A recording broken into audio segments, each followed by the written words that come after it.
Hey everybody, Noah here. Welcome to the second episode of the Mobile Woodshed. Thank you so much for joining me. I've been looking forward to doing this one on the late great Robert Ward. If you're not familiar with his music, I highly recommend you check him out. I started playing music, in the mid to late 90s. I was going out to blues jams and meeting the community in Dayton, Ohio. And I had mentors like Shakin' Dave Hussong, Tim Arnold, John Budell, and they tell me about Robert. I actually had a chance to play with a few bass players that worked with Robert, Bobby Rock and Marshall Jones. And my first introduction was an album called Fear No Evil, which was Robert's comeback record in the 90s, and it's an amazing work of art. It's in my top 10 favorite albums now of all time, and I'll get into a bit about that album in a bit. But Robert has a really interesting story. He was born in Georgia. He moved to Dayton, Ohio in the early 60s and formed a band called the Ohio Untouchables. And they recorded for the Lupine label and made some great recordings of Robert's original tunes. They also served as backing band for a group called the Falcons. It was a vocal group, R&B group that had Wilson Pickett, the Wicked Pickett, and Eddie Floyd. And they had a hit that Robert played on called I Found a Love.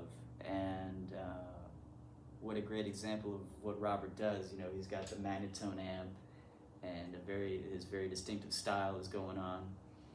And we'll talk about that tune in a little bit. But after that, he split from the Ohio Untouchables, and they'd go on to be the Ohio Players, which rose to some serious funk fame later on with Love Roller Coaster and all that stuff. Robert went and he was a session player at Motown for a bit and played on some hits with Undisputed Truth and The Temptations. And then it seems like in the 70s he disappeared from the music scene. And, there was a big blues boom, I'd say early 90s. And there were some record labels, Blacktop Records in particular, looking for him. And no one really knew where he was, if he was even alive. And so one day, as legend has it, lo and behold, my friend Shakin' Dave, he was working at Dayton Band on North Main. Lo and behold, who walks in? Robert Ward for some guitar strings. And Dave said, hey, there's some people looking for you you might want to reach out to. And soon after, I think late one night, Hammond Scott at Blacktop gets a call. And on the other end of the line, it was, hey, this is Robert Ward. I hear you've been looking for me. And that led to and launched one of the great comebacks in blues soul history. And that first record, Fear No Evil, was critically acclaimed, and he got a lot of attention there. And then he would go on to make a few other albums on Blacktop. Eventually, he did an album with Delmark, his last studio record, which is amazing. I mean, he went out so strong. It's phenomenal too. That first record out, he's revamping a lot of his early hits, and George Porter Jr.'s on bass, stellar horn section, the whole deal. If you haven't heard it, that's one you should have in your collection. I'll put a link to it in the description as well. So I'm going to do my best to just dig into some of the main motifs that come to mind as far as his style. It's not an easy style to imitate. I don't think anybody can. He used his fingers on his right hand, no pick, and mainly his first finger. And I have a way, I can't do it like that. I have a way of sort of going at it my own way, which I'll share. But we'll get into that. And, his influence down through music history, I believe Lonnie Mack started using a magnetone after he saw Robert play in Indiana. I hope I have that right. It seems like, I'm not sure if Hendrix knew about Robert. It seems like he probably did, or at least through the grapevine, tunes like Polygap and Dolly Dagger have that 90-tone sound. I think he was using one section of his univibe to get that tone. I'll be using a roto vibe from the 90s today to get that sound. I've had it since I was a kid. But anyway, yeah, it slipped down through the years. Sean Costello was influenced by him, and who knows how that works and ripples out. It could be in a lot of things, and we don't even know it. It could be in your playing, and you don't even know it. So I'm going to do my best to dig in, and thank you so much for being along for the ride, and I'll be right back. A good place to start with Robert would be a hit that he played on early in his career called I Found a Love. And so I mentioned in the intro about the Ohio Untouchables. They were a backing band at times for the Falcons, and that was a vocal group that featured Wilson Pickett, the Wicked Pickett, and Eddie Floyd. And this tune was a hit, and it paved the way for R&B that came after it, really. And it's a ballad feel.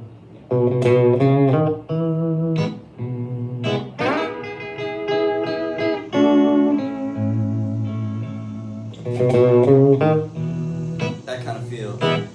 And his lead playing is really all based out of a major scale.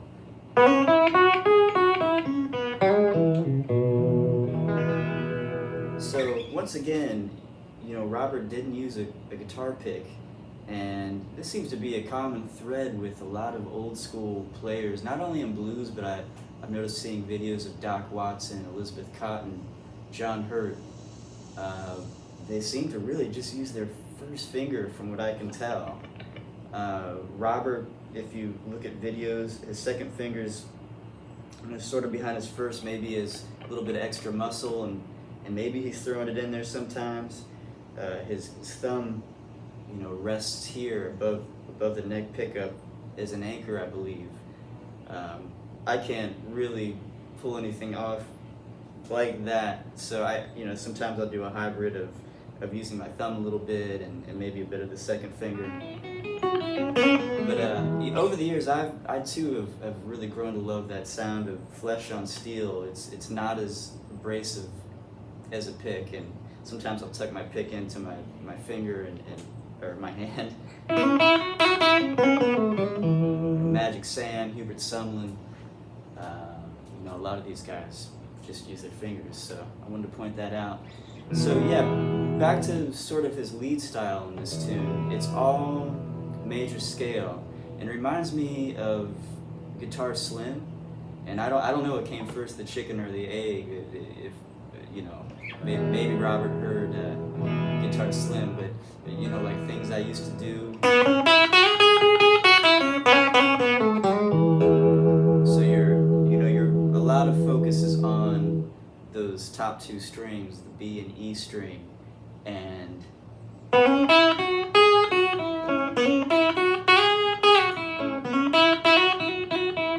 doing different variations of those notes there. You have the 5, 6, root, 2, 3.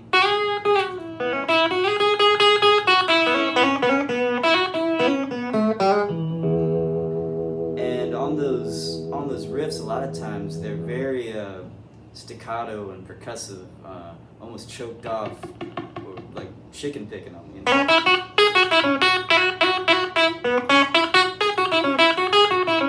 You go up here, an octave up.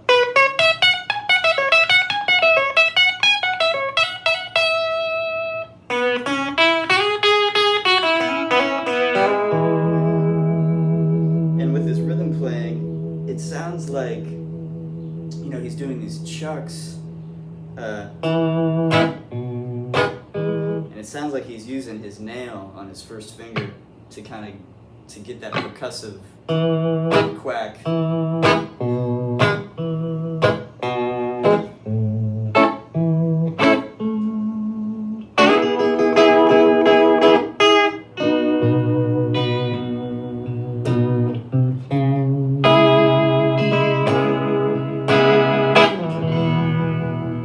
And he'll run down, the major chord riff-wise.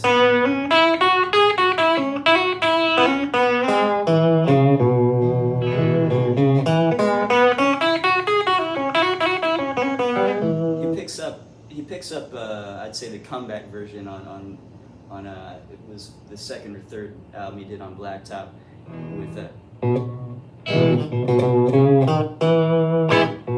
little walk up from the 5 note.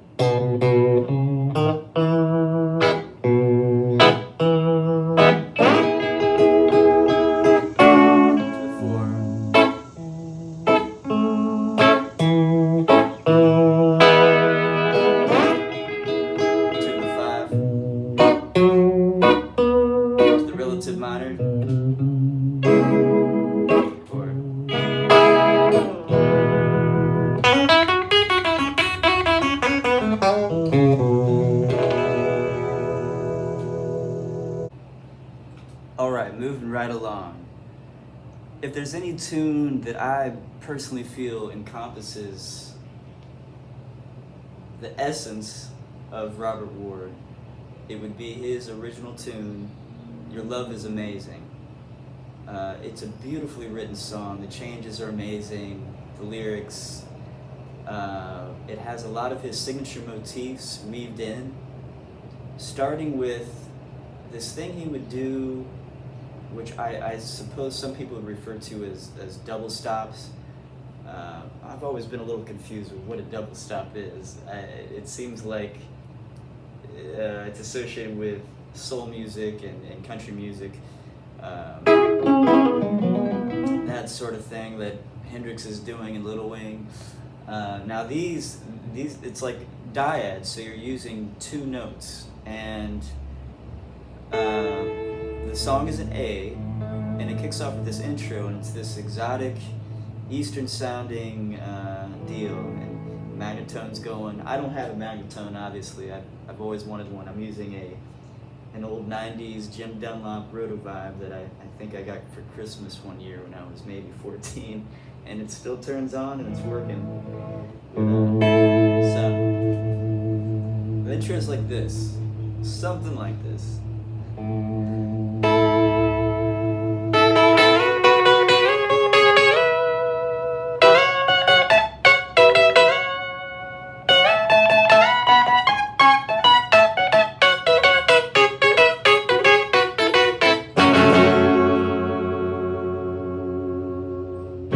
Pretty different. I've never heard anybody else do that before. I've heard people, cover this song, but it's a unique thing. I have no idea where he was pulling that down from. Once you get into the tune, so yeah, I should say, it's these dyads, and you're just sliding them around in a major scale fashion, I would say, landing on the minor 6th, which lead-wise, that's really the ballpark that he's in.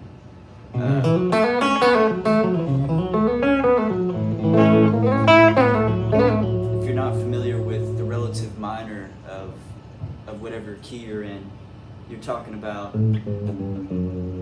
4 steps down from wherever your root major chord is.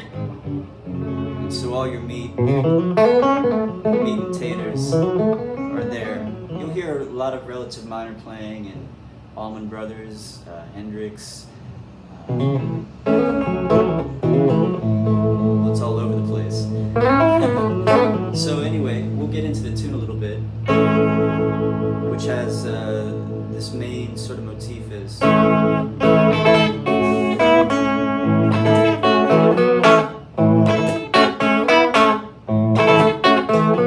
goes to a 4 chord, which is a major 7 chord with some open strings. It's a unique, beautiful chord.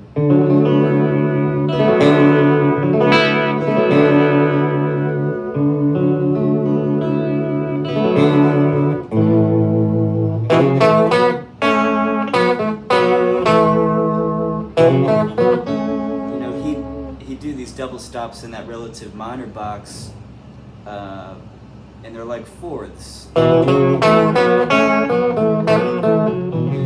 think of it like bricklaying, or you know, it's got this ancient sound.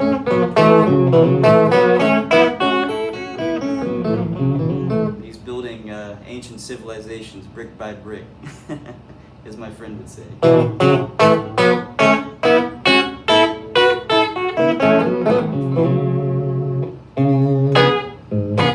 Using that nail as a quack.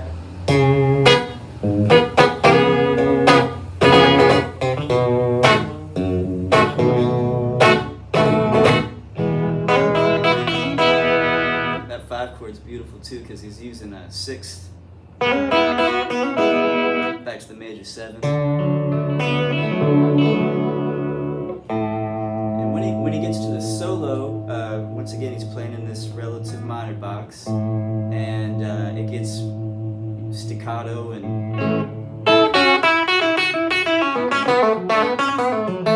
once again he's all first finger, which is amazing. I can't do it. I confess I could not play it like Robert Ward, obviously, but I'll resort to using a bit of my thumb and second finger, whatever it takes, whatever gets you through the night.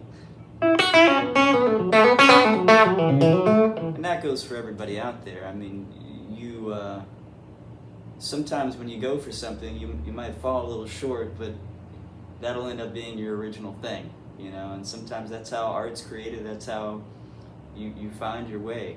Can't be anybody else but yourself. But it's nice to have heroes, and you can orient to these stars, and you get ideas and influence and inspiration, and that's what it's all about.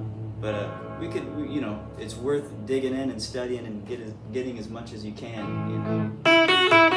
So back to this. Slipped out to another territory there.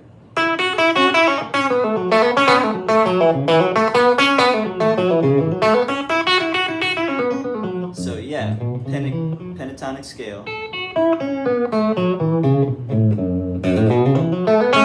A lot of hammer-ons and pull-offs. And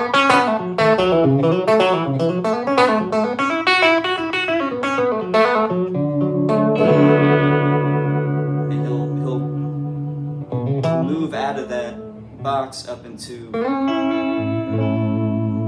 the A major box.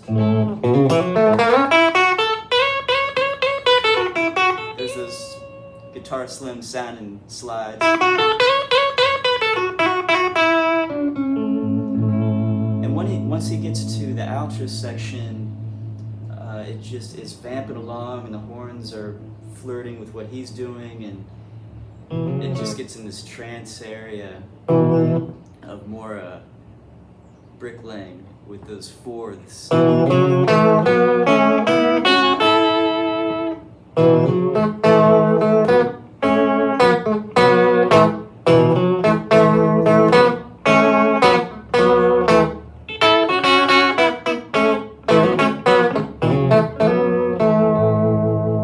of that's exact, of course, but that's the vibe, and well, I hope you get something from that.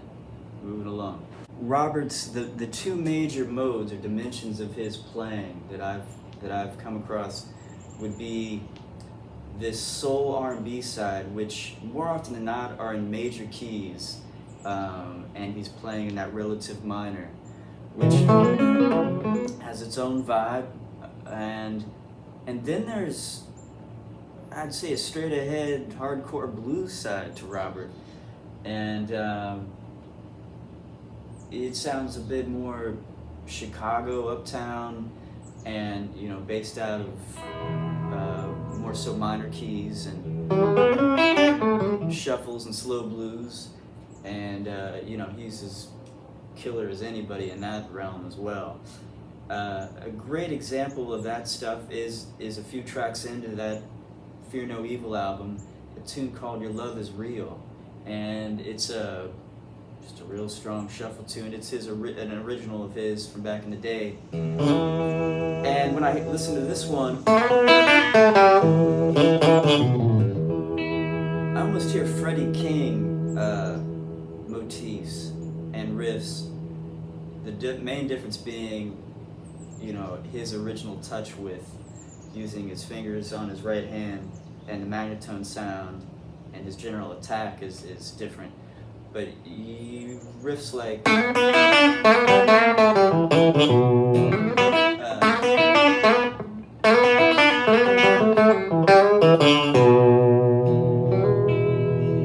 even the turnaround riffs remind me of things I heard on old Freddie King records. There's a motif like this one. When you go to the 5 chord, if you're obviously 4, 1, when it goes to the 5, this phrase. And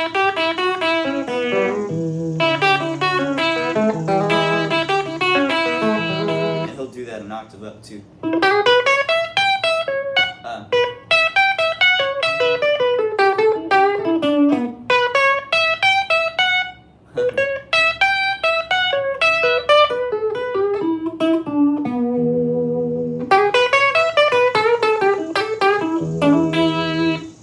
Shuffle feels, there's a few others, there's a lot of signature trademark things that Robert does. One thing I hear, it's pretty wild, I've never heard anybody do it.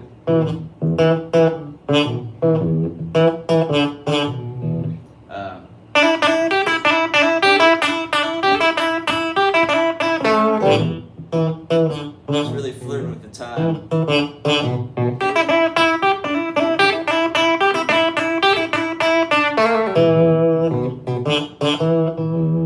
So he's doubling down on that hammer-on onto the root. A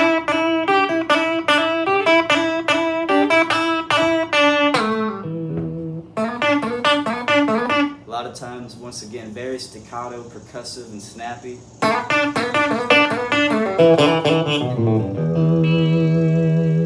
Sometimes when he gets really dangerous and going, it's scary. It's so incredible. He'll do these runs, pentatonic scale, but blazing fast, and all first finger, and they'll go down and then up, and it's dangerous. And it's all based on hammer-ons and pull-offs in that pentatonic scale. So first position.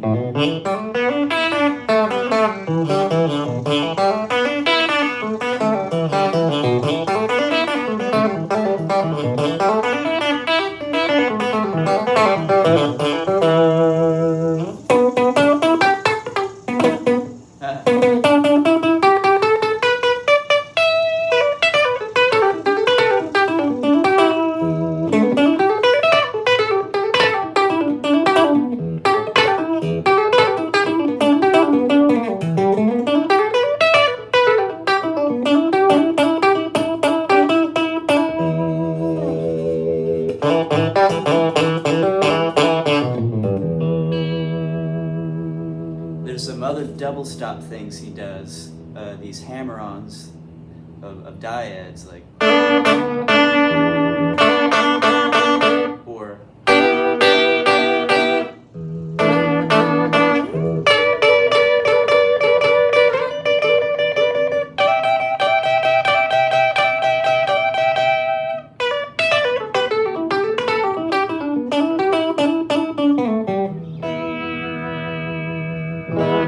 so that's a glimpse into the way he might play over a shuffle feel. Pretty wild stuff. All right, so we've covered quite a bit, but we haven't even scratched the surface as far as Robert Ward. He's a universe unto himself. We're gonna have to come back to him down the pike, I think, do another episode or 2 more episodes as you dig deeper into his thing. You know, the ballad stuff that he does, it's such a study, and I need to take a deeper dive, so I look forward to it. This obviously has all been more focused around that first comeback record, and I just want to do maybe a lightning round of some of the motifs, riffs that stuck with me over the years. One is this thing, there's a tune on there called Born to Entertain, and there's a breakdown toward the end where he's it's an E, and he's using a ninth chord and one with a sharp 9, the Hendrix chord. But it's this funky thing, like once again using his nail.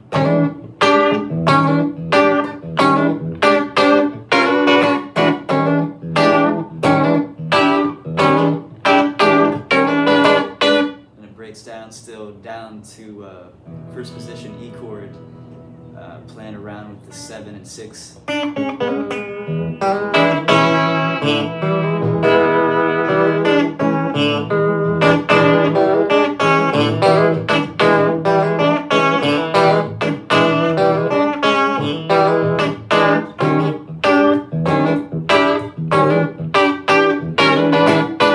always loved that.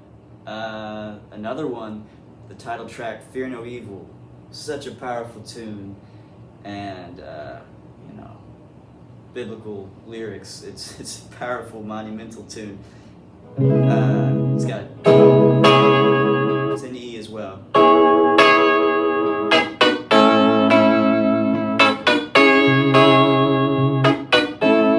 does this beautiful thing where it goes down to the E chord, and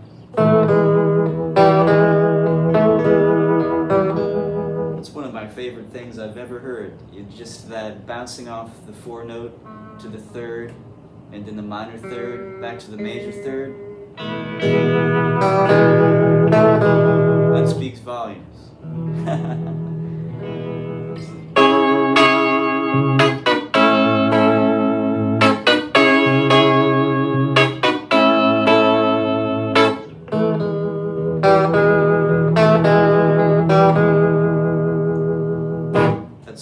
Fear No Evil.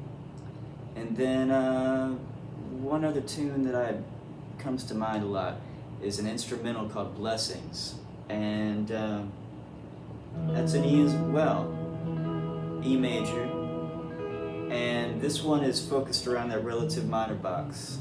So once again, if you're not hip to that, if you're an E major, think 4 steps down, minor, and you're pentatonic. And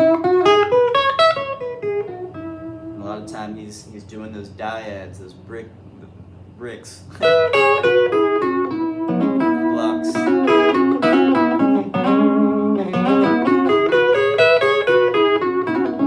Mostly 4ths.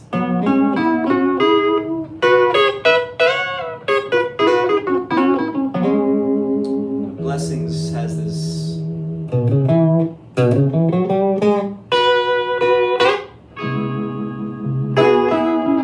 to a 4 chord that's a 6th chord, really, you know.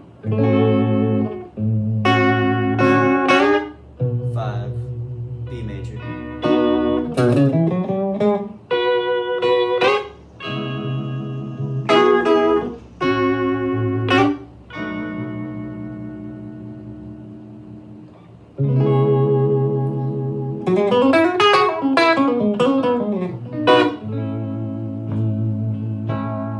He's got this part B where he's doing lead work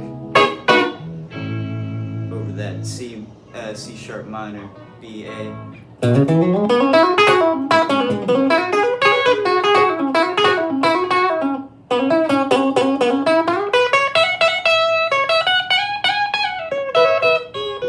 So yeah, playing around in that minor box and sometimes sliding up, extending up into E major box.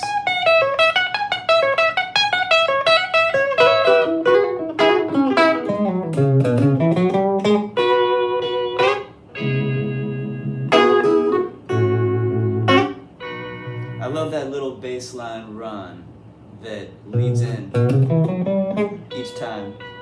It's almost on the verge of out of time, which is beautiful. It's a bit off grid. It's these little musical things that I love, and I think they're important to orient yourself with, and they can deepen your playing. I was listening to, yesterday that I was in a store, a grocery, and some pop music was playing, and I realized that this stuff is in there.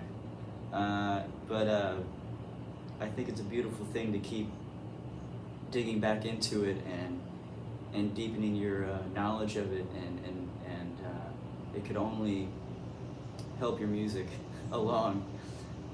So anyway, I really appreciate you guys' support on this project and this series, and I'm looking forward to continuing on. Wish everybody well out there. Keep taking care of yourselves and each other, and I'll be playing out a bunch this year. It's my busiest year ever as far as playing music, and I hope to see you really soon, and we'll see you on the next episode. God bless. Much love.